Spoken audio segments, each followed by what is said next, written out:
Good morning, beloveds. I'm trying to clean my glasses so that I can see to read the book. Let's see. I don't think it's helping. I think I'm just smearing the schmear around. All right. Oh, it is Wednesday. I'm having a... I just can't get my ducks in a row today. I've been able to get my ducks in a row all week, though. So, why is today any different? I don't have... What is it? I don't have ducks in a row. I have squirrels in there to rave. But it's okay. I am poised and calm in the midst of the chaos going on in my life right now. It is October 13th.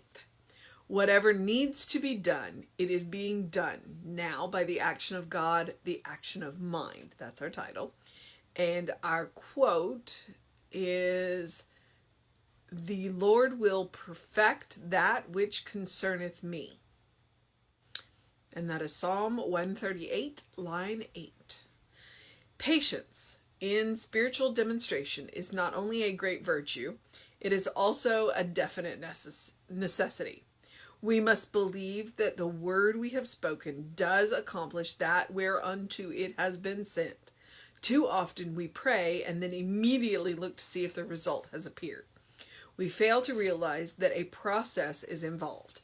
Our word has set the law into activity, and the result will take place when the process in demonstration has been completed.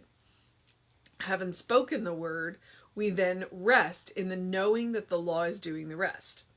This takes the strain and stress out of metaphysical practice. It brings calm assurance, which is the mental atmosphere necessary for the seed to take root and to become a full-blown flower. Declaring the truth is our work. Producing the demonstration is God's work. The word is always made flesh when we let it evolve in its own way.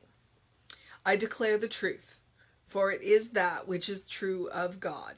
I believe the law of mind is now in action in my consciousness, bringing forth the good I need and desire. I rest in complete confidence that all through this day, the invisible mind of the universe is working for me and through me in perfect ways. There is no sense of hurry or impatience, for God is at work. Whatever needs to be done in my life is being done now by the activity of spirit. I relax and rest in the one presence and the one power. All is order, harmony, and intelligent activity. Great events of good are being born into my world, and I rejoice, give thanks, and am glad. All right.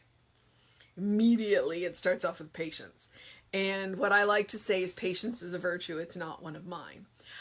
I'm not good at patience. I never have been. I come from a family of very impatient people. And one of the things that we talk about when we talk about patience is never pray for patience. Because when you pray for patience, God will give you lots of opportunities to practice patience. Now, that being said, what is patience? Patience is the attitude within which you wait. So patience really is an attitude. And if you set something in motion and then you have to wait, patience is about your consciousness while you're waiting. If you are, we can use the watch pot or even okay, I've never made a souffle, but you know how delicate souffles are if you've watched any rom-com movies or pretty much any movie where they make souffles. It's like you cannot open the oven, right? So patience is literally about that. Patience is about not opening the oven. Patience is about going and doing other things, because it doesn't mean sitting there and twiddling your thumbs. It means going and doing other things while this is in process. So, if you're baking a souffle, if you open the oven to check on the souffle will fall. That's chef lore. Whether it's true or not, you can ask my friend Dana.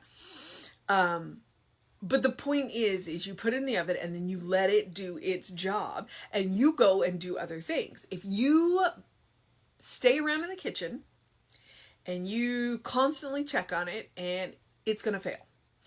And it's also going to frustrate you. So why not, when you are patiently waiting for something to happen, go do something else? And I'm not saying distract yourself. I'm not saying that. I'm saying go do something else. Go do something else productive with your time. That is included in patience. Patience is not sitting on a pillow with your legs crossed. It's patience is not just meditation. It can be. You can do that. But it really is, it's about that mindset. Okay, I have set this in motion, and now I am going to wait for it to, as he uses the word, evolve. That's what patience is. So it is the attitude within which you wait. And nowhere is it written that you can't go do something else. Nowhere is it written that you can't go do something else. So go do something else. Go read a good book. Go do yard work. Go garden. Or, whatever it is that in your life also needs to be done while you're waiting on whatever it is.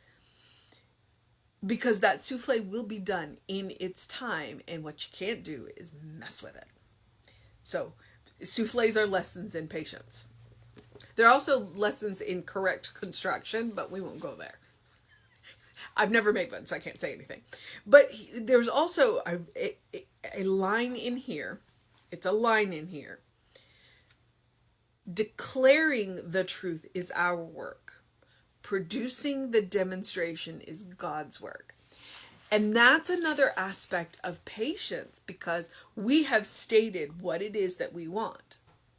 The demonstration is God's work.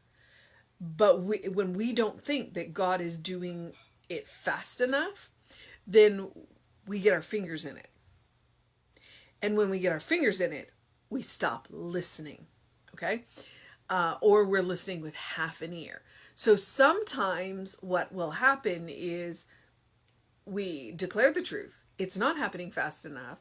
And we then I'm going to help the process along. And we get in the way. All right? We will get guidance frequently in demonstrations. There are actions that we will need to take. But if we are practicing patience, then we listen. And the steps and the activities that we need to do come naturally to us. But when we're being impatient and we're trying to hurry God along, then we stop listening. We're like, well, this will make it go faster. And then we gum up the works. And then the demonstration's still coming, but we've gotten in our own way. So declaring the truth is our job. The demonstration is God's. So sometimes we just got to get out of our own way. All right? So whatever needs to be done, it is being done now by the action of God, the action of mind. That's the title.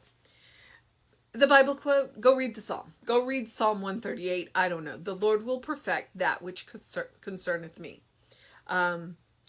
It's short, and I don't know. So go read it in context. Go read it in context. Patience is spiritual demonstration. Patience in spiritual demonstration is not only a great virtue, it is also a definite necessity. We know that. We know that. I've already talked about patience. I've already talked about how, and honestly, it is something that I've gotten much better at, but that's because I've learned patience is an attitude. And when I'm being patient, then I can go do something else. I can go do something else. There are always things to do. So while I'm waiting on this over here, I can go do this. Because especially in spiritual demonstration, this doesn't always require my attention. It requires my willingness to listen, but it doesn't require my active attention. Whereas this does require my active attention. So I can do this as long as I'm still open to Spirit, in case Spirit goes, well, okay, now I need you to do this. So we can't get too absorbed in that. I guess cooking is a good demonstration, because when you're cooking, you're doing a lot of things at once. And there are things that you can set aside and you know that they'll manage themselves. There are things that you know you can't set aside. You do want to keep an eye on them. And then there are things that just happen. So we must believe that the word we have spoken does accomplish that whereunto it has been sent. Frequently, that's why we use the gardening metaphor. You can't keep pulling the plant up, it destroys the roots. So too often we pray and then immediately look to see if the result has appeared. We're pulling the roots up. It's not good for the plant. We fail to realize that a process is involved. Our word has set the law into activity, and the result will take place when the process in demonstration has been completed. Okay, that's why I was using the souffle. Once we put the souffle in the oven, we gotta leave it alone. We gotta leave it alone.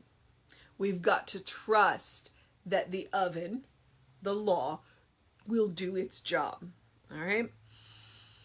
Having spoken the word, we then rest in the knowing that the law is doing the rest. If you have done your oven maintenance, spiritual practice, then you trust that you have done the process right, and you've also built up the trust in the law. The law works whether we trust it or not, okay? But when we trust the law to do its job, then we get out of the law's way. We don't interfere with it. And that's part of what spiritual practice is about. Spiritual practice is about trusting the law, us trusting the law. Because the law is going to work. It is. It's about our willingness to trust it. This takes the strain and stress out of metaphysical practice.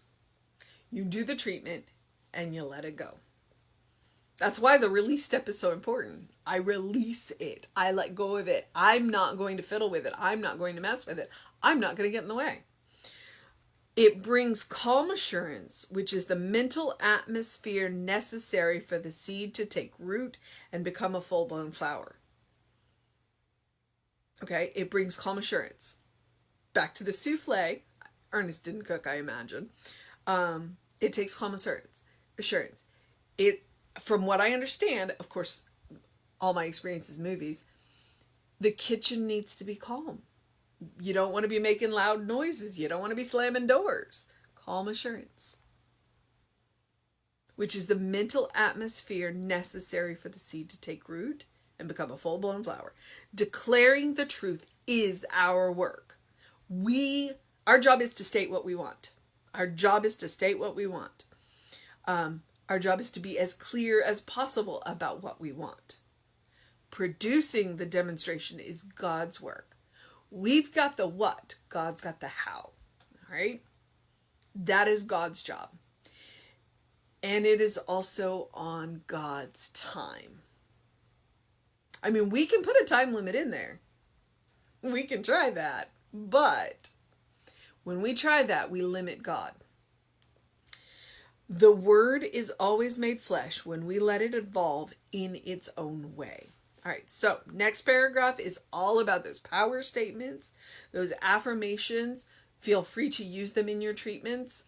If a word doesn't resonate, feel free to change it. Ernest is okay with that. I declare the truth, for it is that which is true of God. If we are declaring the truth in alignment with the qualities of God, we can't go wrong. Creativity, peace, harmony, joy benefits everybody. What we want for ourselves, we want for everybody. If we're doing that, then we're good. We're good. I believe the law of mind is now in action in my consciousness, bringing forth the good I need and desire. Okay? Need and desire. So what I need to get by in this world and what I want. Desire is okay. All right? Don't let anybody tell you that you can't have what you want. You know? God wants us to be happy. I rest in complete confidence that all through this day, the invisible mind of the universe is working for me and through me in perfect ways. There is no sense of hurry or impatience, for God is at work. And that may be one of the secrets with patience, is knowing, because frequently what happens is we get impatient when it doesn't look like there's any movement. It doesn't look like there's any work being done. If we know that God is always working, then that can go a long way to supporting our patience. Whatever needs to be done in my life is being done now by the activity of spirit. I relax and rest in the one presence and the one power. It's all one. And it flows through me, in me, as me, just as it does you. All is order, harmony, and intelligent activity. Intelligent activity. So it's not activity for nothing. There's a purpose behind it. Great events of good are being born into my world, and I rejoice, give thanks, and am glad. All right? That last line is just like, yes. End of treatment with that. Okay, so our mission today, should we choose to accept it? Oof. Our mission today, should we choose to accept it, is to recognize that declaring the truth is our job. And letting God take care of the how. Letting God produce the demonstration. All right? It really is about practicing the patience. If we know what our part of the equation is, and we are willing to let God do the other part, we will be a lot more successful in the long run. All right? So, the mission: declare your truth, and then let God do the demonstration. Let God do the work. Let it go. I know, let it go. Let it go. Don't let me turn into Elsa. I can't sing.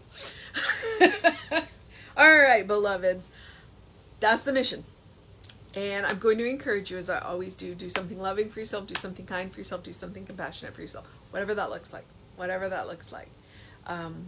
Be it big, be it small, it doesn't matter. You deserve your own loving, kind, and compassion, because you are a beloved child of God in whom God is well pleased, always and forever. Always. It creates a habit. It creates a habit of being kind with yourself, of being compassionate, of being loving, so that it becomes a default setting. It becomes your first response. The more you practice it. We're talking about making a permanent habit. And it also creates a bank of what's really good. It creates that bank of kindness, that bank of compassion, so that you have it to share. You have it to share. And that way, when you meet people that need it, you have a little extra, or a lot extra. All right? You are a beloved child of God. And you will never look in the eyes of someone that God doesn't love. Okay. I also encourage you to engage your mind and your body. It was weightlifting day today. Get a face full of sun. Get a face full of sun. First thing in the morning. It'll make you feel better. Honest. And I'm talking 5-10 minutes. I'm not talking a lot. I'm just talking, go out there, get some sun, take some deep breaths. And as always, drink plenty of water. Drink plenty of water. And open the windows of your soul. Allow the breath of heaven to remind you do live in heaven now. It's right here, right now, right where you are. It is merely awaiting your recognition. It is waiting for you to look up and see the beauty that surrounds you. The more you look for, the more you see. The more you see, the more there is. That's the way it works. That's the way it works. It's a mind flip. All right, beloveds. It's Wednesday. That means that there is the Living Science of Mind book study. That's done on Zoom. It's done by a couple of amazing practitioners. If you're not in if you're not on the mailing list of what's going on, that's email info@creativelife.org. That'll get you the email, and then that way you can request the Zoom link if you want to get into that book study. And it's a drop in, drop out. You don't have to be there all the time. All right. So you show up when you need it, and when you have the time. So I think that's everything that I know that's going on. I'm gonna, yes, check the email. So, check us on the social medias. The Creative Life Spiritual Center for the YouTube and the Facebook. And then the Creative Life Spark is the TikTok and the Instagram. And I am the Running Rev on 3 of the 4 platforms. I don't have a TikTok yet. Yet. You heard that. Yet. Whatever else you do. Whatever else you do, have a great day. Make it a great day. Make it an amazing day. A fantastic day. A good day. And if that is too much pressure, simply have a day. It's okay. All right? But know that you're loved. Know that you're loved. Know that you are beloved. And that you're a child of God. All right, beloveds. I will see you next time.